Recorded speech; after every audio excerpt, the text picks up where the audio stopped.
Tá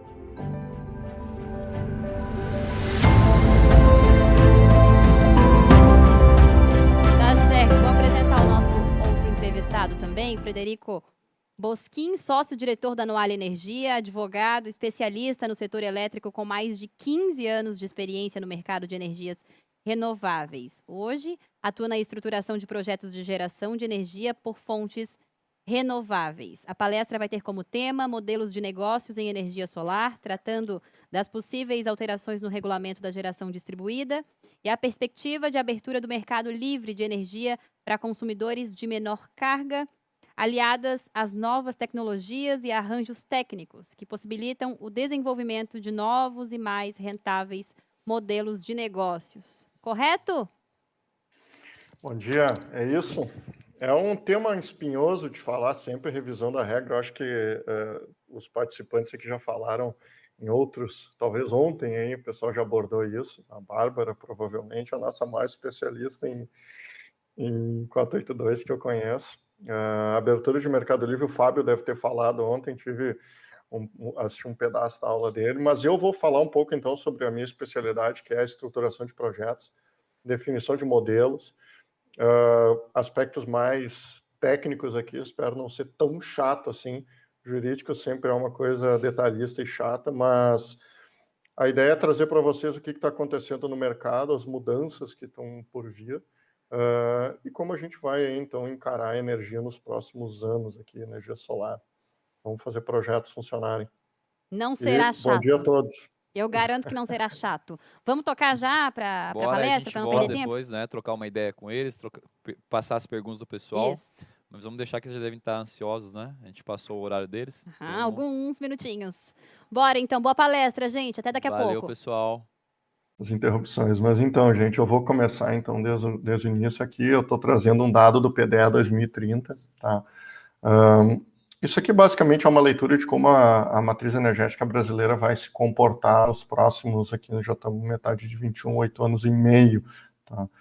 Então, o que eu quero dizer com isso? Uma predominância muito forte das fontes renováveis, a gente vai conseguir ver aqui um crescimento da energia eólica, uma entrada bastante significativa de gás natural, mas essencialmente a gente vai falar de geração distribuída, obviamente por fonte solar, que é o que domina a GD nos últimos anos, com quase 20 gigas aqui, e depois mais, na verdade, o somatório dos mercados livre e mercado regulado em leilões aqui.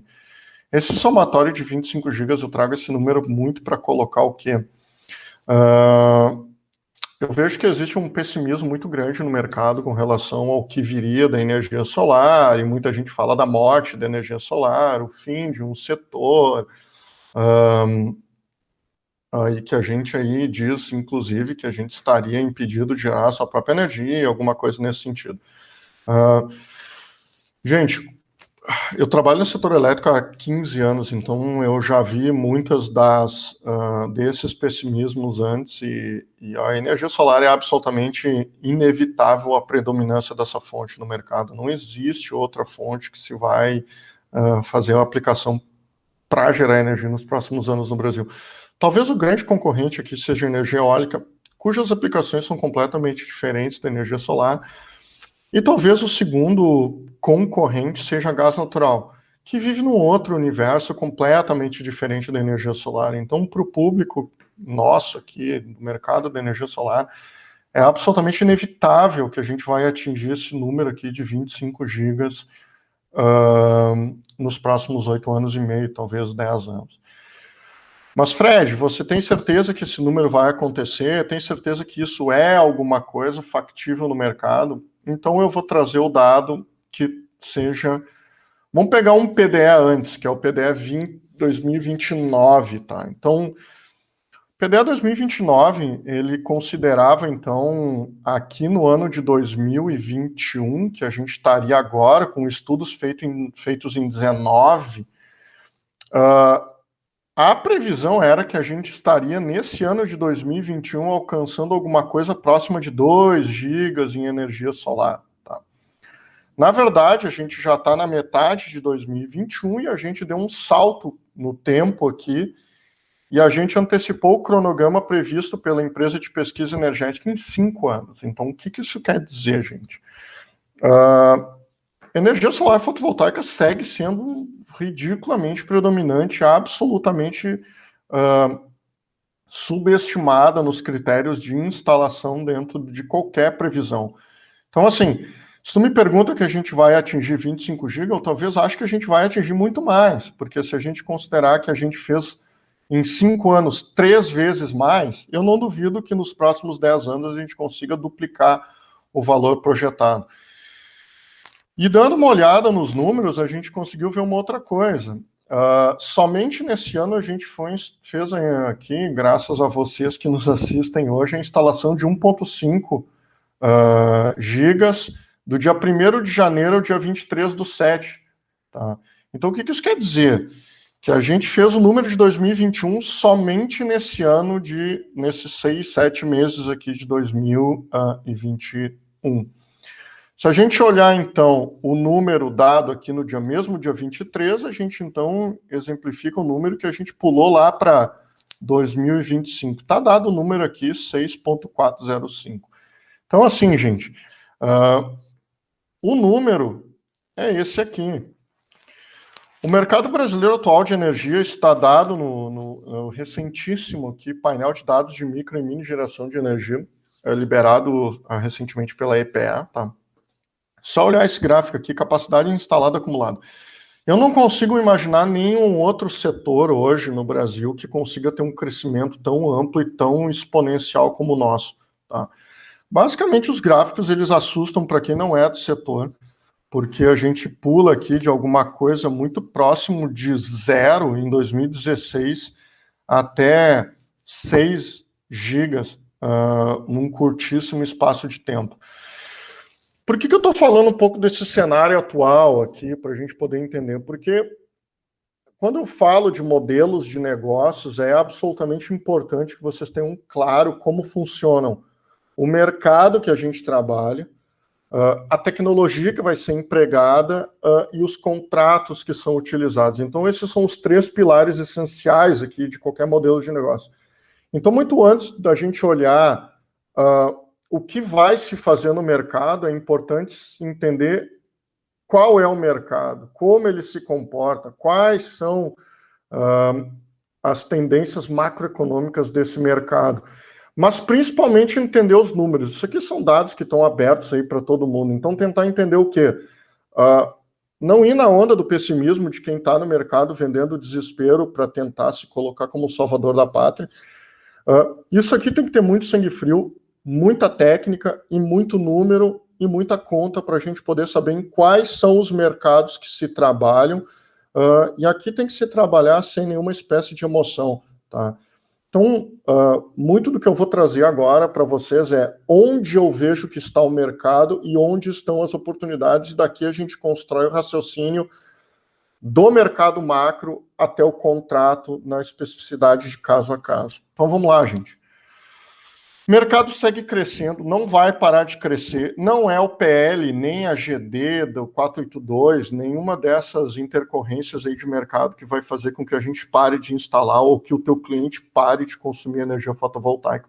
Isso aqui vai continuar acontecendo, seja no mercado livre, seja no mercado cativo. É só ver o dado aqui, só ver o número e tu consegue justificar isso para qualquer vendedor. Fonte fotovoltaica praticamente é um quadrado marrom dentro da disponibilidade e oferta de energia, então 99% do sistema de geração distribuída são sistemas fotovoltaicos. Aqui um dado absolutamente importante, tem gente que acha que eu tenho um pouco de implicância com consórcios e cooperativas, mas não é, depois eu vou falar sobre isso. Gente, grosso modo, hoje no mercado, geração distribuída tem que ser entendido como autoconsumo remoto e geração na própria UC. Então, vamos lá, 75%, tá? Talvez até mais, 80%, são gerações na carga. Então, assim, não é o cara que inventou o site, ou não é o cara que inventou o aplicativo que vai conseguir dar uma dinâmica de rentabilidade numa modalidade que é diferente dessa. O número está dado. Se 85% das modalidades de geração distribuída são na própria carga, esse é o mercado que tem que, obviamente, olhar com mais atenção. Quem tem telhado tem que ser o cliente preferencial. Então, Fred, qual é o modelo de negócio mais adequado? O modelo de negócios é quem tem telhado. Ponto. Usinas remotas, elas têm que ser entendidas de maneira muito excepcional. Qual é a outra parte de cobertura do mercado? Autoconsumo remoto. Então, isso quer dizer o quê? Um cliente, uma usina. Então, veja, se eu considerar geração na própria C e autoconsumo remoto, que por óbvio é um cliente, uma usina, e na própria C mais ainda, então a gente consegue entender que 99% do mercado é um cliente, uma usina. Seja na modalidade matriz e filial, seja na modalidade telhado ou remoto, tu tem que ter foco em um cliente, uma solução energética para um cliente. Não tem que ter foco em resolver a vida energética de milhares de clientes em B1 e B3. Isso é muito complicado de fazer, isso tem um risco regulatório muito grande que eu vou tratar ali para frente. Último gráfico, talvez a gente consiga dar uma olhada aqui no que seria essa grande parte dos modelos comerciais que têm adquirido uma maior dinâmica dentro do mercado, ou seja, formatos comerciais têm sido mais demandados aqui, têm mantido uma estabilidade de participação do mercado. Residencial, por uma lógica, já vem sofrendo uma certa, digamos assim, pouca penetração de novos projetos, porque são projetos pequenos. Crise econômica, pandemia faz com que, obviamente, tu tenha uma diminuição dessa atividade aqui residencial, então as famílias optam por uma economia de custo e talvez o investimento em outra prioridade de investimento. Mas eu coloquei duas setas aqui do lado para indicar onde são os mercados que eu acredito que são os mais, talvez, rentáveis. Então, eu marquei comercial é o maior mercado, residencial é o maior mercado, mas os dois mercados residuais aqui são setor industrial, que é um setor naturalmente atido ao mercado livre, porque talvez 80% das indústrias do Brasil hoje já estão no mercado livre. Tá? Então, por que a energia fotovoltaica não cresce na GD no mercado, na aplicação fotovoltaica? Porque esse cara não entra nessa conta aqui. O cara do mercado livre está em outro gráfico, tá? Mas sim cresce as instalações de fotovoltaica em clientes de mercado livre com telhado. Acho que o Fábio da Merx deve ter falado muito sobre isso ontem. É o grande filão hoje do mercado, porque são projetos industriais maiores, são clientes mais técnicos, são clientes que já estão habituados à compra de energia de maneira mais sofisticada, tá? E são clientes com mais necessidade energética, sob o ponto de vista de financiamento. Então, aqui funcionaria bem melhor o modelo de, por exemplo, leasing, BOT ou BTS, tá? O Build to Suit famoso. Isso não quer dizer que clientes comerciais também não tenham essa aplicação. Isso vem acontecendo para principalmente 3 clientes específicos, tá? Supermercados que têm telhado e operam com alta simultaneidade, então o ganho é muito grande, tá? Mas esse é um cliente que já está limítrofe na migração para Mercado Livre. Shopping center, muitos deles têm já participação no Mercado Livre, poucos shoppings estão no mercado cativo, mas também, independente do mercado que o cliente opera, vai ser sempre muito interessante vender para o comercial, esteja ele no B3 ou no A4. Tá? Por último, eu separei aqui o pessoal do rural. Se vocês conseguem ver aqui um crescimento muito grande da participação do rural no mercado de geração distribuída, por 2 razões essenciais.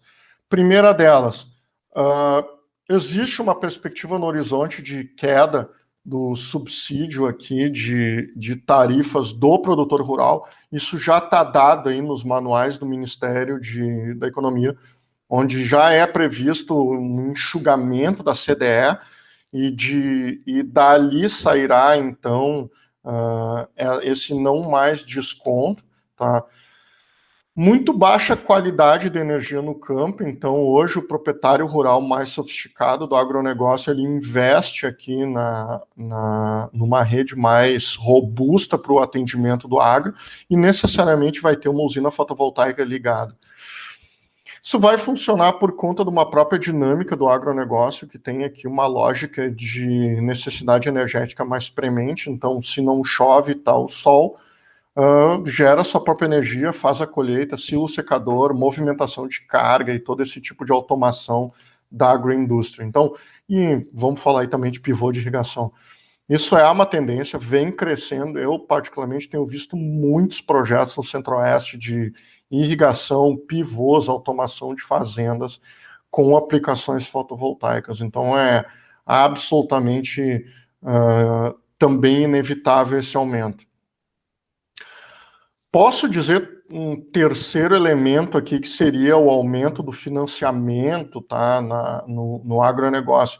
Super safras, variação cambial positiva para o agro, já que o dólar aumenta, então a exportação faz com que tu tenha mais dinheiro no agro, também facilita muito a aquisição desses sistemas no âmbito rural, tá, gente? Então, colocando um cenário macro, olhando todos esses gráficos, a gente vai ver algumas coisas. Crescimento do mercado é exponencial, fonte fotovoltaica absolutamente inevitável, alto consumo remoto e geração no próprio telhado, então a gente tem aqui foco em clientes, um cliente só, usinas ou telhado remoto, se possível no próprio telhado, então esse talvez tenha que ser o foco. E, de novo, esses mercados aqui já consolidados, em resumo, comercial segue dominando, residencial aparentemente não cresce muito mais, mas eu vejo duas fronteiras que então é indústria, daí aqui olhando o mercado livre, e rural, como eu já acabei de falar. Se eu olhar aqui, gente, então o gráfico que vai fazer a distribuição da geração distribuída por modalidade no Brasil, tá? Eu fiz a leitura agora de manhã e revisão dos dados, fazendo uma tradução em números daquele gráfico de antes, 85% das GDs no Brasil estão situadas no próprio telhado. Então, não é a invenção de um modelo de negócio que vai contra a lógica. Essa lógica ela existe por alguma razão. Depois eu vou colocar aqui essa ideia no próximo slide. Então, assim, grosso modo, geração de energia é para um cliente só, seja no telhado dele ou remoto. O resto é completamente residual. Tá?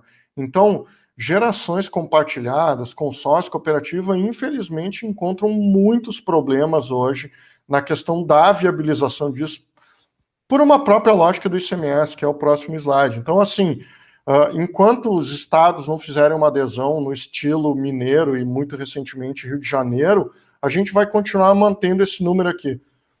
Por que isso? Porque a dinâmica da geração distribuída, ela considera esses aspectos de tributação e que inibem a migração para outros modelos. Então, o que isso quer dizer? Geração compartilhada é a reunião de CNPJs no consórcio e CPFs em cooperativa. Então, isso é uma geração compartilhada. Empreendimentos de múltiplas unidades consumidores, conhecido como condomínio, é reunião de propriedades e não de consumidores, tá? Então, os EMUCs e a geração compartilhada enfrentam esse tipo de problema na medida em que o tal do convênio aí que todo mundo fala, ou a própria dinâmica da regra tributária que não tem uma assimetria com relação ao que diz a regra regulatória e o que diz a regra tributária, faz com que consumidores dessa modalidade paguem ICMS sobre o TE e a TUSD sem nenhum desconto e mais o PIS/COFINS. Então, veja, na medida em que ICMS e PIS/COFINS representam 34% da maioria das contas de energia do Brasil, isso quer dizer que a tarifa de compensação que não considera essas rubricas tem que ser diminuída em 33%, ou seja, 1/3, grosso modo. O que isso quer dizer? Que, em se tratando de geração compartilhada e EMUCs, que são sempre gerações remotas, ou seja, toda a energia da usina passa pelo fio, tu vai já de cara deixar 30% da energia no fio, Porque é parcela que tu não vai conseguir compensar do teu cliente. Ou seja, ele vai seguir pagando ICMS sobre a energia que ele não comprou, que ele gerou da própria usina na fatura de energia dele. Isso é um problema na viabilidade da maior parte dos projetos, não por acaso a gente tem esse número aqui. Então, quando eu digo que 99% das usinas hoje são de um dono e de um cliente, matriz e filial, a justificativa é justamente por essa. O ICMS mata esse cara.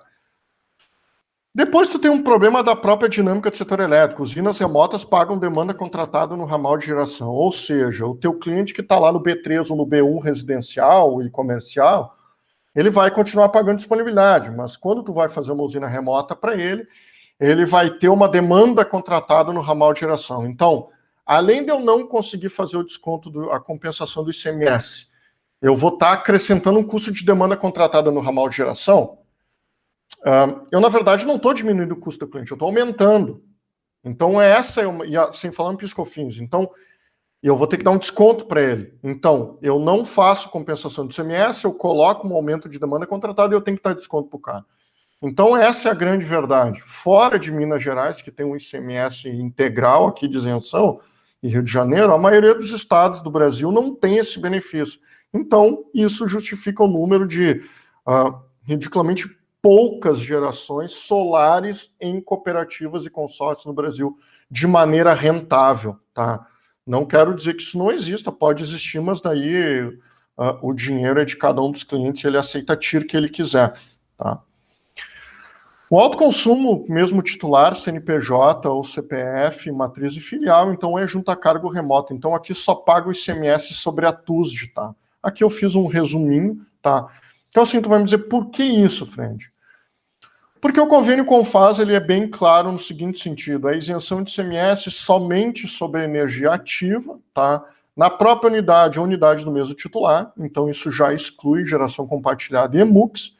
Aí vem os detalhes aqui nos incisos que dizem a usina tem que ser até 1 mega, porque isso aqui obviamente foi pensado dentro do âmbito da 482 e não do aumento da potência que veio trazido pela 687.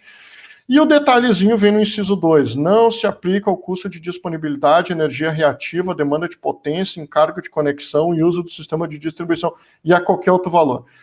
Então aqui, o que eles deixaram claro? Que somente sobre TE, porque todas as outras rubricas não vai ter isenção de ICMS, incluindo demanda de potência e TUSD. Então, justamente por isso que a gente tem aqui, paga o ICMS na TUSD, porque não há previsão de exclusão, e na geração compartilhada paga sobre tudo, inclusive sobre TE e TUSD, porque a regra fala em unidade da própria consumidora.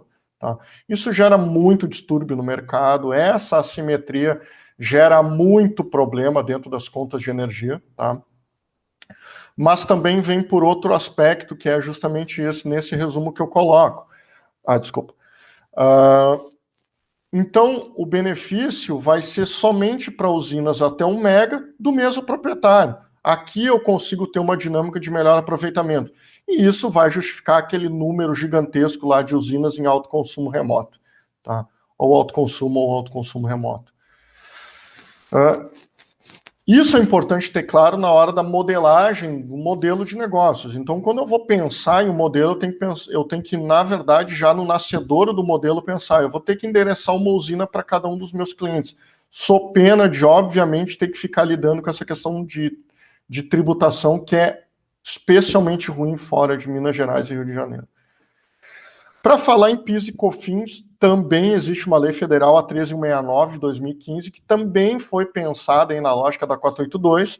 Então, não existe limite de potência, mas, na verdade, como eu tenho aqui uma isenção do ICMS para 1 mega, obviamente as usinas acabam ficando em 1 mega por uma questão de arrasto aqui do benefício do ICMS para a lógica do PIS e COFINS.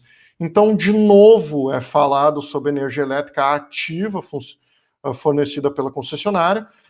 Isso traz uma nova discussão aqui sobre se incidiria sobre energia elétrica ativa quilowatt-hora ou se incidiria sobre TUSD e falaríamos em quilowatt. A famosa tarifa binômio aqui. Então, assim, de novo, essa falta de clareza na regra gera muito problema na hora de, principalmente, concessionárias faturarem energia e advogados fazerem contratos aqui, principalmente de locação de usina, para a gente poder entender o que seria o valor de apropriação da energia. Originados na unidade de própria titularidade, então eu coloco aqui embaixo, formatos compartilhados com sócio cooperativa não vão ter essa isenção aqui, ou essa exoneração do pagamento do PIS/COFINS, justamente por isso, tá, gente? A regra deixa claro que tem que ser na própria titularidade. Então, assim, gente, muito antes da gente pensar no modelo de negócios, eu fiz questão de trazer aqui para vocês qual é o mercado que a gente trabalha, quais são os números de mercados, para onde o mercado vai e por que existe uma lógica desse mercado ir para esse caminho, tá? Então, a lógica essencial é justamente essa. Existe uma esquizofrenia tributária aqui que faz com que para cada um dos estados a gente tenha uma questão de apuração do CMS de maneira diferente, tá? Então, isso inibe modelos de negócios mais sofisticados justamente por conta dessa dinâmica de apropriação do CMS que traz um descasamento de fluxos de caixa aqui, tá? Então, entrando já especificamente em alguns, no que seria talvez o maior modelo de negócios hoje, como se fala no mercado, que é, eu dou um nome de Energy as a Service ou serviço de assinatura, tá? Ele é muito comum em estados como, por exemplo, Minas Gerais, que o modelo se popularizou muito rapidamente, por conta do quê? Um benefício tributário bem aplicado, onde eles conseguem dar, então, isenção até 5 mega e formatos compartilhados. Então, o serviço de assinatura, nesse formato compartilhado, ele funciona bem por conta dessa própria dinâmica da isenção de ICMS. Então, o que é serviço de assinatura, Fred? Vamos lá. Na medida em que tu não pode vender energia, porque essa é uma prerrogativa no mercado, dada apenas a distribuidoras, geradores e comercializadores de energia. Somente esses 3 entes aqui podem vender energia na parcela real por quilowatt-hora. Não é dado a outros entes participantes do mercado, tal qual consumidores e fornecedores de equipamento, vender energia na medida da consumida, porque isso é uma prerrogativa da estrutura do mercado e que diz que não pode fazer venda real por quilowatt-hora. Isso é famoso para quem trabalha nos modelos de locação de usinas, que eu vou falando, que basicamente é pagamento de valor fixo por energia, onde há uma ciência de precificação da energia no valor fixo, considerando a geração de energia do painel fotovoltaico, seja remoto ou na carga. Então vamos lá. Modelo de negócio onde o cliente paga por um serviço sem ter que fazer nenhum investimento. Então, ou eu coloco a usina no teu telhado, ou eu monto uma usina, seja por um investidor, uma SPE, e esse investidor, então, ele cobra uma alocação com cláusula de performance, ou uma venda a prazo, ou um leasing operacional, dado aqui um asterisco, é somente para a instituição financeira, no sistema pertencente a uma SPE. Então, a SPE coloca o sistema no telhado do cliente ou coloca uma usina remota e disponibiliza o equipamento para o cliente, tá? Sem falar em venda de energia. Então, é uma forma aqui, de uma certa forma, bypassar a regra de vedação na venda de energia. Isso foi criado muito anteriormente, ali, 10, 15 anos atrás, os modelos de eficiência energética. Ou seja, quando a gente trabalha no valor de energia evitada ou na energia não consumida. Então, aqui a gente usa uma métrica diferente, usinas remotas e usinas na carga, justamente para falar sobre isso.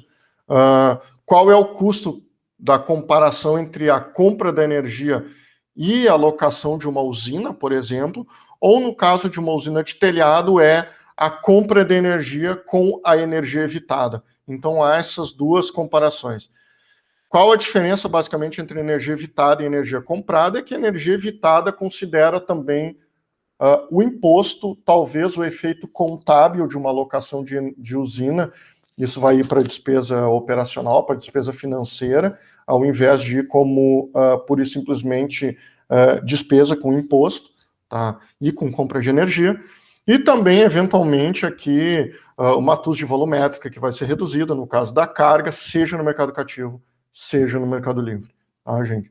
Então, essa lógica de se considerar energia como serviço no Brasil é dado como serviço de assinatura. Vocês vão ver isso muito em cooperativas de consumidores ou aí consórcios ou algumas outras modalidades. Considerando que compartilhado, então, muito forte em Minas Gerais, por conta de Rio de Janeiro, agora por conta do decreto, mas isso funciona no Brasil inteiro por usinas de locação para clientes corporativos. Então, vocês vão ver muito esse Energy as a Service aqui, rede de farmácia, rede de posto de gasolina, enfim, todo esse rede de academia, todo esse tipo de empreendedores, mas não são eletrointensivos, são eletrodistribuídos, fazem uso dessa metodologia de Energy as a Service. Qual é a dificuldade de se fazer isso do ponto de vista contratual? Então, o serviço de assinatura, como locação de usina, ele tem um grande desafio, que é, eu não posso vender energia, então eu tenho que, obviamente, criar uma estrutura contratual mais complexa, que não faça uma relação de real por quilowatt-hora. Tu tem que ter um valor de custo fixo que tenha a parte variável atrelada à performance do equipamento. Então, isso não é necessariamente simples de fazer. Eu vejo muitos contratos no mercado feitos de maneira errada, inclusive os contratos ofertados por distribuidoras de energia que atuam no mercado com suas empresas aí de GD. Então, é um mercado bastante perverso do ponto de vista de oferta de serviços, onde concessionárias que deveriam dar o exemplo fazem contratos completamente irregulares do ponto de vista do regulamento aqui da ANEEL, tá? E da própria dinâmica do mercado. Isso não é raro, tá, gente? Então, tem que garantir uma segurança jurídica para o investidor, qual seja, o investidor não pode montar uma usina e simplesmente ficar operando ao bel prazer do consumidor. Tá? Deve haver uma segurança para o investidor na medida em que ele tem que ter uma certeza, seja do prazo do contrato, seja das garantias que o investidor vai colocar. Justamente por quê? Porque se o investidor faz um investimento numa usina, ele tem uma expectativa de retorno. A expectativa do retorno, ela não está só dada no valor da energia vendida, ela se dá também no prazo do contrato e nas garantias de pagamento do valor pelo consumidor, ou pela cooperativa, ou pelo consórcio. Tem que haver, então, aqui uma caracterização da não violação do regulamento, ou seja, tu não pode fazer cláusulas de venda de energia descaradamente e supondo que é uma relação particular. Muita gente acredita que uma vez passado o contrato na cooperativa, ou seja, ligou a usina, existe um direito adquirido. Isso não é verdade, porque não existe direito adquirido em objeto ilícito. Ou seja, durante 20 anos do teu contrato, a usina vai estar sujeita a qualquer espécie de escrutínio por parte da da ANEEL. Justamente por quê? Porque ela pode entender que se ali existe uma venda de energia, ela vai pedir para ver como é feito o contrato de disponibilização do equipamento. Isso já aconteceu, isso é um risco regulatório do contrato. A remuneração também tem que dimensionar adequadamente valores, serem pagos por uma parte ou outra. Então, o que eu faço nos meus contratos é uma consideração estatística da produção de energia, considerando um desconto para o cliente e, eventualmente, uma 13ª ou uma 7ª e uma 13ª parcela, que consideram o ajuste nesse valor, quantidade de energia por uma tarifa arbitrada. Considera isso, divide por 12 e faz o pagamento de uma parcela fixa, considerando os eventuais ajustes na 6ª e na 13ª parcela, que dizem respeito ao valor residual, não ao valor principal. Tá, gente? Isso é muito claro no mercado, e existem vários pareceres aqui de procuradorias da ANEEL sobre esse tema. Tá? Então, como é que funciona a questão do serviço de locação de usina de um ponto de vista mais societário, tá, gente? Serviço de assinatura basicamente é, então, receita recorrente. A estrutura societária funciona, isso aqui não é ciência de foguete. Vai-se a mercado, faz uma captação através de investidores e cada um desses investidores coloca dinheiro em uma ou mais SPEs. Tá? Cada uma dessas SPEs é uma usina, ou, no caso de investidores mais sofisticados e instaladores mais sofisticados, tu vai colocar uma SPE que é no telhado de cada um dos clientes. Tá? Então, ou tu coloca no telhado do teu cliente, ou tu coloca uma usina e disponibiliza essa usina para o teu cliente. Eu vejo no mercado um boato muito recorrente no sentido de, não faço disponibilização de equipamento no telhado do cliente, porque eu tenho medo do risco dele falir e sumir com o meu equipamento, eu não consigo entrar lá para tirar o equipamento, esse tipo de coisa. Isso necessariamente é um advogado mal treinado e está sendo muito mal orientado no teu cliente, porque existem duas coisas que precisam ser entendidas aqui. Usina remota, ela passa uma falsa percepção de que o cliente tem domínio total sobre o ativo. Isso não é verdade. Na medida em que a usina remota usa 100% do fio da distribuidora, existem dois riscos mortais aqui no modelo de negócios que vai decidir se a SPE é no telhado do cliente ou remota. O risco regulatório é inerente à própria revisão da 482, o pedágio da distribuidora e a própria lógica da demanda contratada no ramal de geração. Tá? Então, se for considerado que hoje qualquer usina já construída ou a construir vai ter um eventual ponto futuro de pagamento de fio, de tarifação da energia pelo fio, o famoso não taxar o sol, isso tem que ser endereçado no fluxo de caixa. E se isso ocorrer, pode gerar uma assimetria de recebíveis e de despesas que vai tornar o ativo inviável. Então, usinas que entram agora e que eventualmente ali no futuro pode pegar um gatilho de tarifação, tu pode ter um ativo que é teu, mas que não consegue vender energia porque não tem viabilidade econômica pela própria dinâmica da tarifação. Então, usina remota não quer dizer que vai ser dinheiro. Usina remota pode ser, inclusive, um ativo que não vai mais conseguir gerar energia num ponto ótimo de faturamento. Segundo, não existe direito adquirido à isenção tributária. Então, quer dizer que a isenção de ICMS numa usina remota, cuja energia passa 100% pelo fio, ela não é eterna. A qualquer momento o Estado pode tirar esse benefício de ICMS e a gente recompõe lá 30% de custo no fluxo de caixa. Quem é que paga isso? O dono da usina, o investidor. O dono da usina, eu digo o integrador operador, o investidor ou o consumidor. Quem é que paga isso?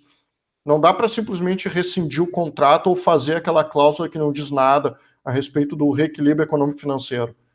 Isso não quer dizer nada, o investidor vai estar com uma usina parada.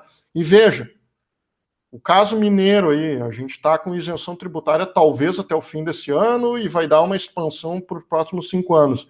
E os outros 10 anos da vida útil da usina? A gente não sabe o que vai acontecer. Isso provavelmente mata muito projeto do ponto de vista do investidor. Não por acaso, investidores corporativos, tais quais bancos, têm muita dificuldade em financiar esse tipo de ativo, tá? Porque esse é um risco a ser considerado.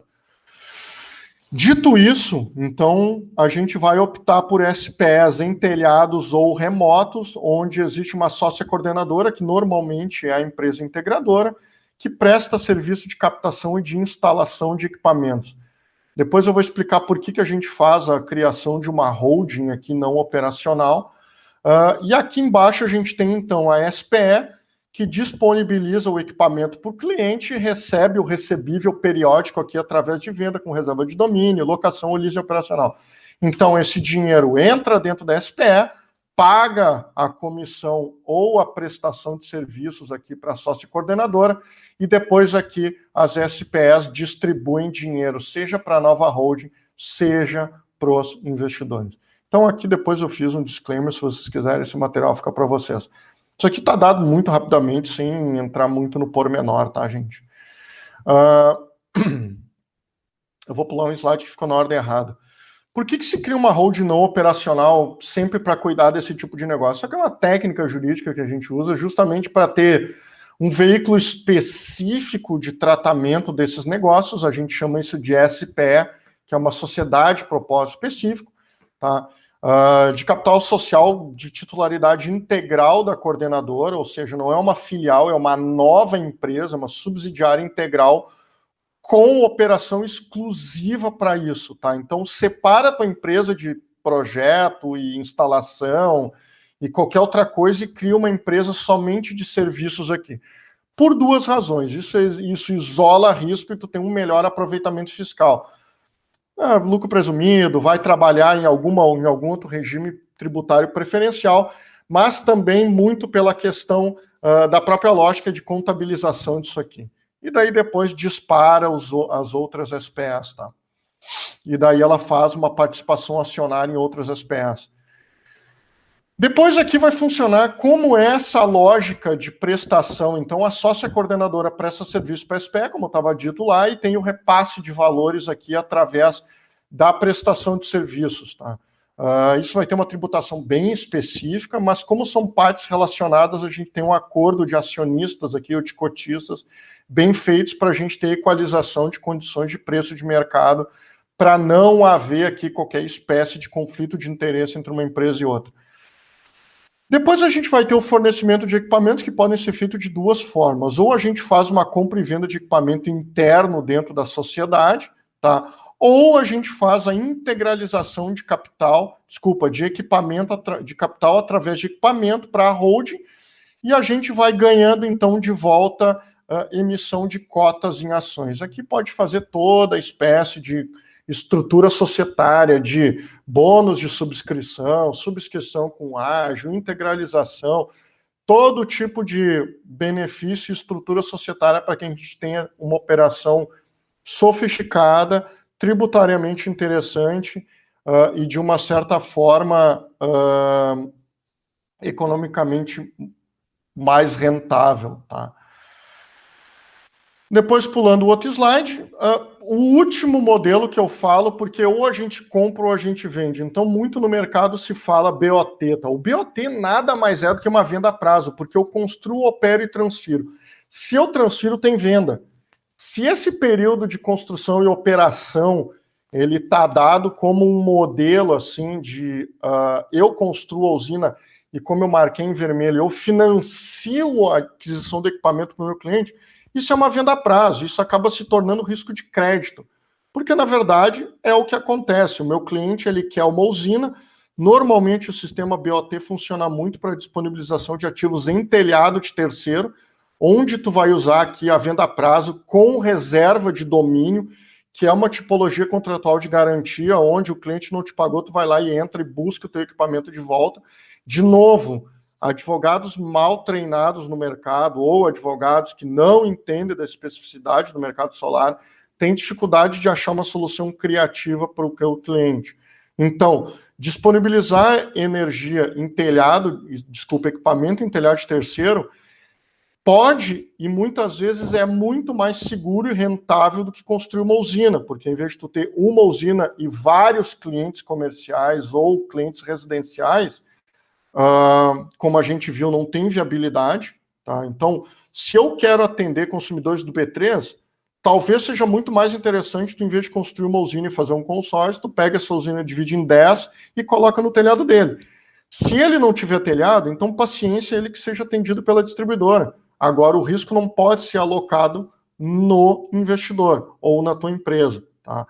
Isso é a mesma coisa da lógica do residencial. Não vale a pena montar uma cooperativa residencial para trabalhar em faturas de R$300, justamente porque tu está concentrando o risco de ter um ativo que não vai ter rentabilidade numa eventual mudança de regra, seja regulatória, seja do ICMS. Falando sempre em custo global de energia, parcelas fixas, custo de equipamento e, essencialmente, o que o investidor espera da rentabilidade. Tempo esgotado. Espero ter sido não tão rápido assim, também não tão confuso para vocês. Fica aqui o meu contato, se vocês tiverem dúvidas e precisarem de algumas ajudas aí nesses modelos de negócios. E obrigado a todos pela participação, viu, pessoal?